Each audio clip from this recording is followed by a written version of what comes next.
here at Inside ETFs. We're going to talk to a number of industry experts about their products and what's ahead for the rest of 2018. Hi, I'm Todd Rosenbluth, Director of ETF and Mutual Fund Research at CFRA, here at Inside ETFs with my friend Eric Balchunas of Bloomberg Intelligence. Eric, what are you excited about for the ETF industry in 2018?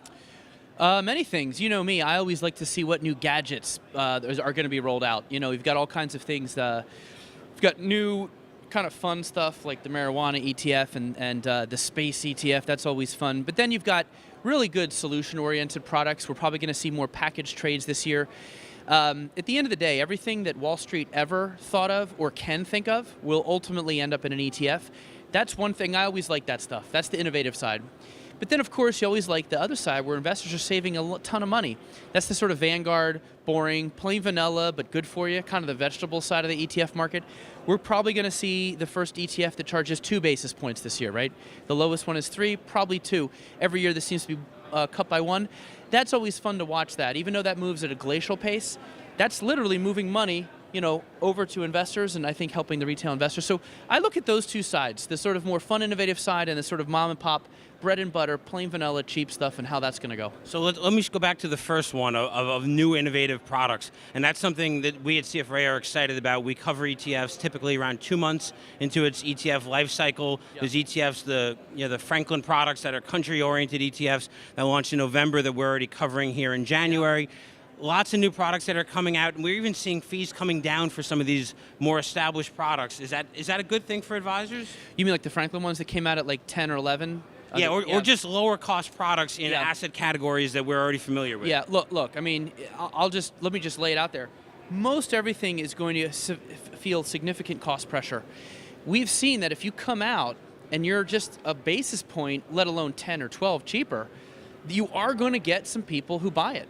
And then once a couple people buy it, you get some liquidity, you can really move the needle. You get some real assets over there. So as long as investors keep driving this, and a lot of it's driven by advisors who are just obsessed with the cheapest products. They want to keep their fee intact. They also want to provide extra value. They've kind of given up on things, paying for their products. That is going to continue to drive fees lower and lower, where we probably end up in a world where most of the stuff I talked about earlier, the plain vanilla side, is 0 to 5 basis points.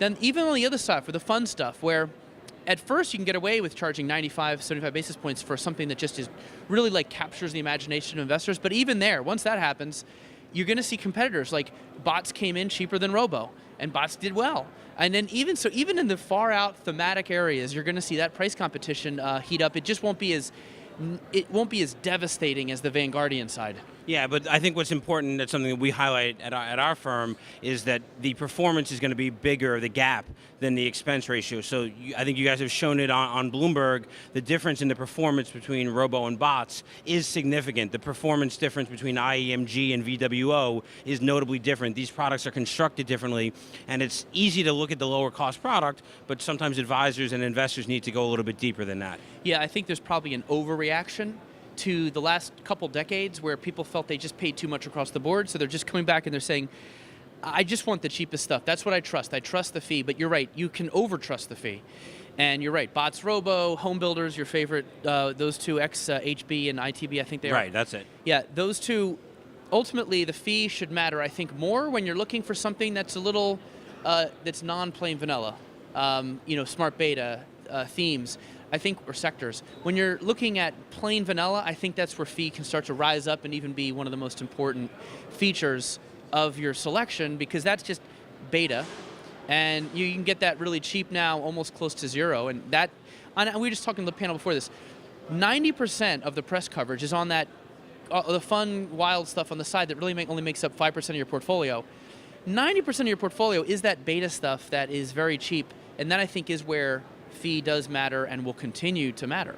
Yeah, well, that's all the good things to look at, and that's why Eric and I, a lot of the work that we do is complementary. Excited to talk with you here at Inside ETFs. Thanks a lot. Thanks, Todd.